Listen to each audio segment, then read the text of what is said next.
For more than 2,000 years, something extraordinary lay buried beneath the city of Jerusalem, hidden steps carved in ancient stone, waiting to be seen again. And now, after centuries of silence, they have finally been uncovered at the site of the Pool of Siloam, a place of deep significance in both the Old and New Testaments. Imagine it. Beneath layers of earth and forgotten history, a site whispered about in sermons and pilgrim tales has returned to the light. The Pool of Siloam, a reservoir that once shimmered with life, prophecy, and miracles. It was here, according to Scripture, that Jesus placed clay on a blind man's eyes and told him, "Go, wash in the Pool of Siloam." The man obeyed, and when he rose from the water, his sight was restored. For generations, many believed this story was symbolic, nothing more than a parable. But now, as archaeologists dig deep beneath Jerusalem, the stones themselves are speaking. What they've uncovered doesn't just confirm the words of the Bible. It challenges everything skeptics once claimed impossible. Centuries before the time of Jesus, the Pool of Siloam was already a sacred symbol.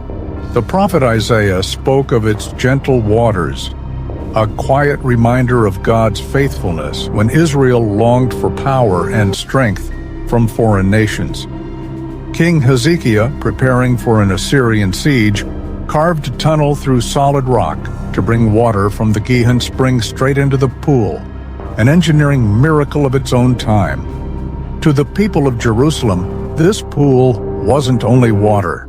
It was a promise that even in hardship, God would provide. When Nehemiah rebuilt the city after exile, he mentioned the walls near the king's garden and the Pool of Siloam, testifying that faith and restoration had always flowed together here. Through Isaiah, Hezekiah, and Nehemiah, the story of Siloam became one of endurance, God's quiet stream running beneath the trials of his people. But it was in the days of Jesus that Siloam reached its most powerful moment. The Gospel of John tells us about the man born blind, who had never seen the light of day, never glimpsed the temple shining under the sun. Into this darkness, Jesus knelt, spat upon the ground, and made clay with his hands. He placed it gently on the man's eyes and said, "Go, wash in the Pool of Siloam." Obediently, the man found his way down the stone steps and into the cool water. As he washed, light burst through the darkness, color, form, life. For the first time, he saw the world that had always been just beyond his reach. When he returned, he could see. The miracle rippled through Jerusalem. Some believed, others doubted. But the story endured, generation after generation.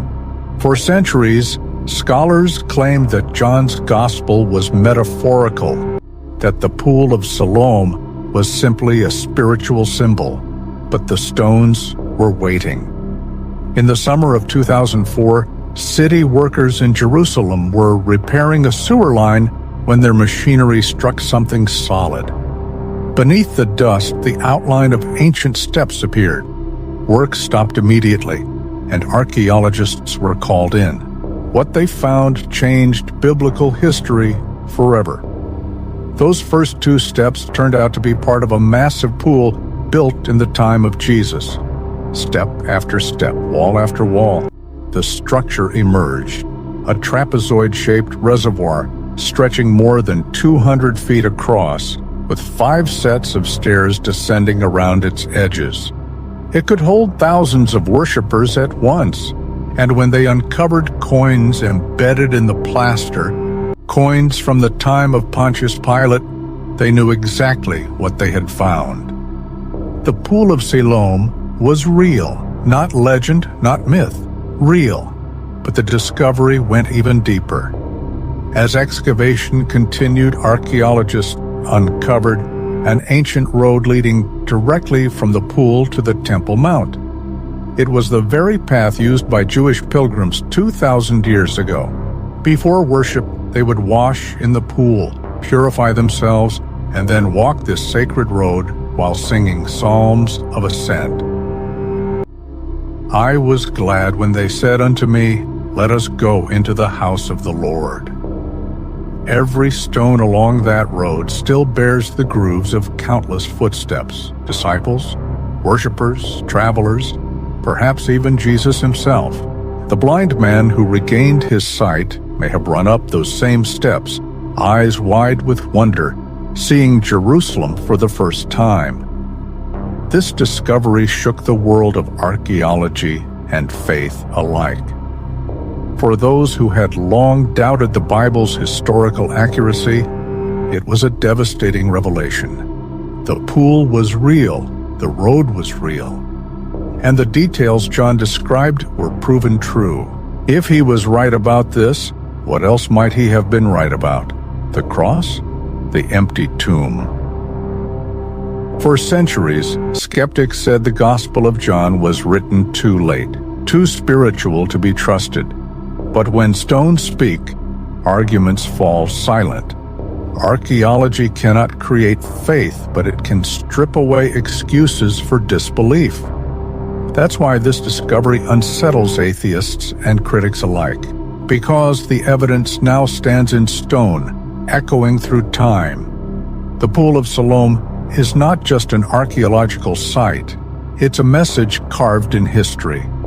It tells us that faith isn't blind, that belief in the words of Scripture is not fantasy, but truth rooted in the real world.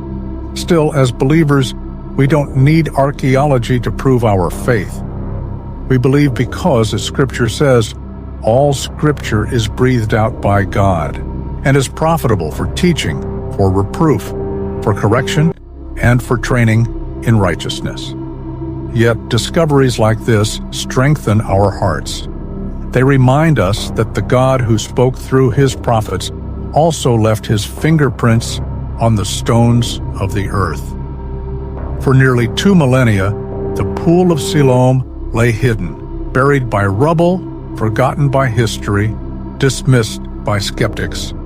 But now it stands revealed once again, silently testifying that the Bible was right all along. The miracle of the blind man was no myth. The pool was real. The road was real. And the same Jesus who gave sight that day still gives life today. The Apostle John wrote, "That which we have seen with our eyes, which we have looked upon and touched with our hands, the life was made manifest, and we have seen it." Those words echo across time, and now, through the dust of history, the stones echo them too. The Pool of Siloam is real. The evidence is before us. The only question that remains is, will we open our eyes and see?